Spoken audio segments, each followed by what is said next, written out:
Right, sorry about going on so much about marrow scoops now. The other thing I bought at the auction at the weekend was one of these. You're probably all familiar with what that is. It's got a spoon bowl with piercing, beautiful, decorative foliate scrollwork piercing. It's got a tapering stem and it's got a point, and we call these moat spoons. Moat being a little dot, a little black dot of something. And the old thinking on these, when I was a lad, was that it was to lift stray bits of tea out of your teacup when you'd poured your tea, stray bits of leaf and whatever. Of course, you can do that with it. But actually, the thinking is now that these are the first tea caddy spoons. And when large leaf tea came over to this country, so it's China tea, basically, you would use this to fill the teapot with your tea. And because the tea was a little dusty, that's why you get these large perforations. They're big enough to stop the tea leaves falling through, which were the bigger green leaf teas, not like the fine powdered teas we get today, but allow any dust or any impurities to fall away before you started to fill it and drink it. And of course, the long stem with the point was when those large leaves, anyone that's had large leaf tea in a teapot will know, they clog up the spout as you're pouring. It stops coming out. So you get this and you run it down and you pierce through that leaf and the tea flows through. Now, these have always been quite rare because for every set of 12 teaspoons you get, you only have one pair of sugar tongs. You only need one moat spoon. They haven't survived in big numbers because they are really rather delicate. You know, this is a thin drawn piece of wire, really. And also, once they were quickly replaced in the 1770s onwards with tea caddy spoons, they became that terrible thing that happens to silver. They became redundant. So once it wasn't used anymore, why would you keep it? So a lot of these, because they were still made of solid silver, were scrapped or exchanged for a new style tea caddy spoon from Birmingham or from London. So they're rare, and that causes the problem.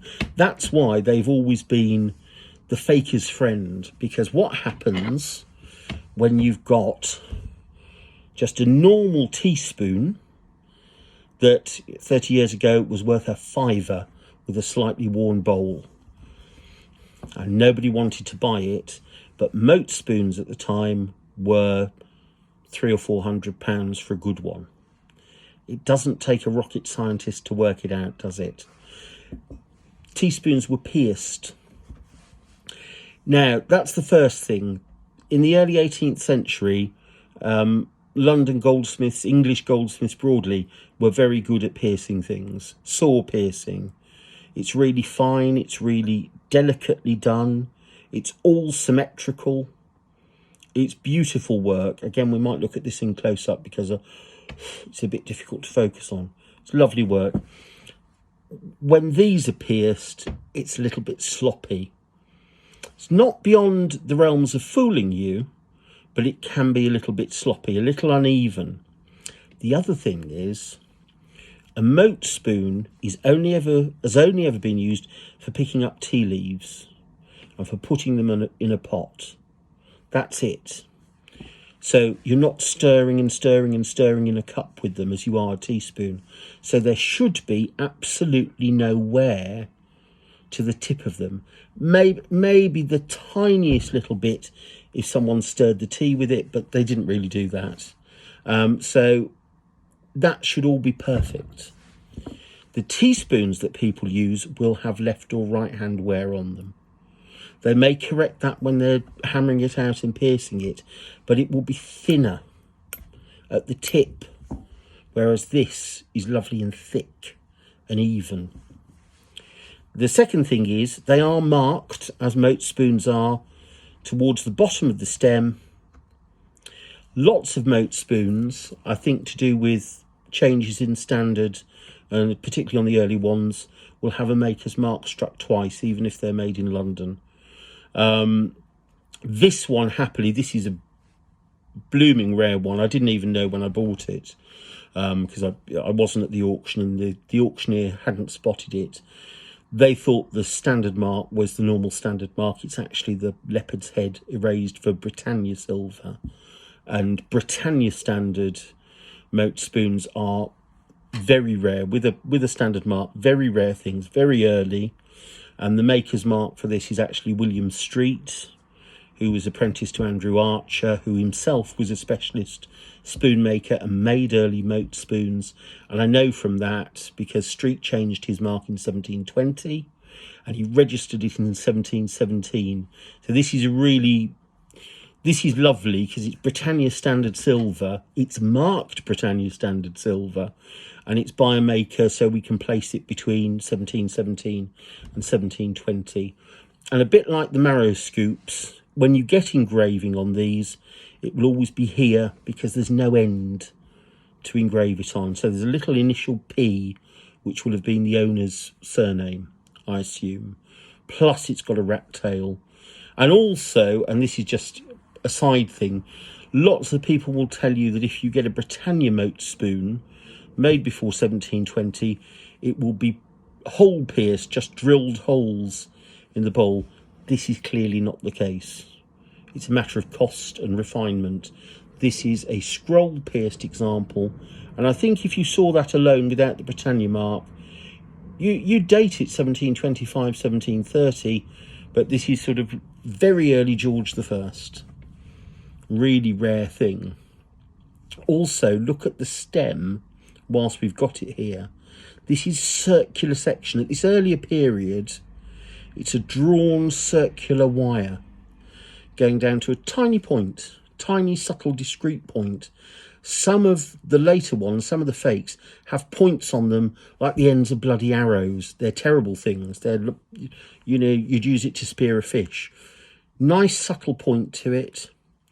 A lot of the teaspoons that get converted when they're hammered out, they are flatter and wider. So if they're trying to fake an early one, this will all be too wide. It will be flat. This isn't. If I turn it round in my hand, you can see it's round. It's a round section. It's not catching on my fingers at all when I do it. If I were to turn this teaspoon round, you'd see I'd feel wide, shallow, wide, shallow, wide, shallow. The problem with that is as moat spoons become later, probably past 1740 into 1750, they do start to flare out slightly and taper like teaspoons do. So that's difficult, but it actually helps you with the earlier ones to pinpoint it down.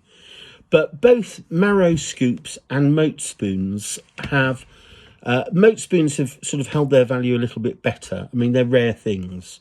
A good moat spoon is still something of a discovery.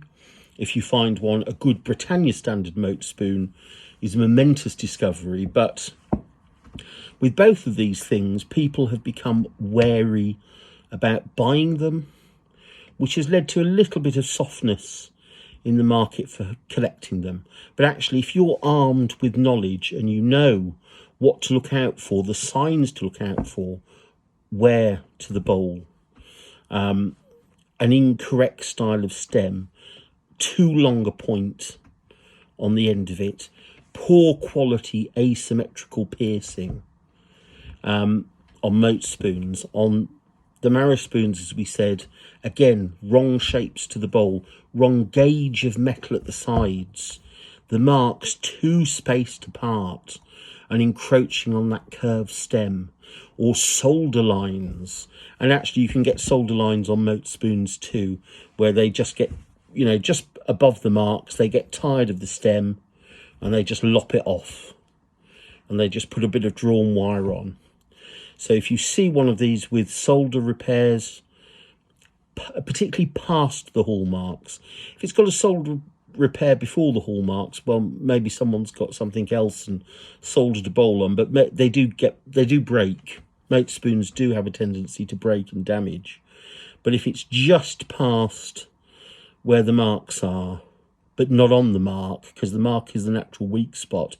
So if it's just past the mark and it's got a repair and a break, you start to be suspicious about it. But those, bizarrely, I haven't owned either of those or bought one of those for a long time, and they came up in a little auction out of the way, and they're both beautiful examples of early Georgian silver, and really affordable.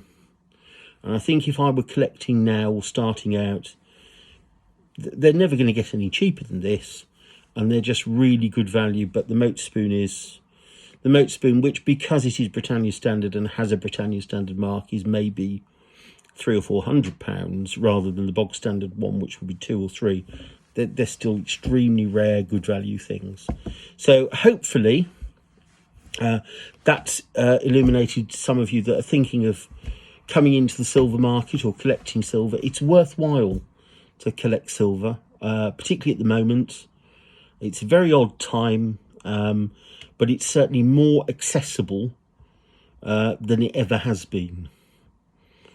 So I would encourage you to get out and have a look and go round and see what there is. But go out and look at stuff, feel it, get it in your hand, feel the gauge of things, feel how they're made. It's often the feel of an object which will tell you that it's right more than anything else.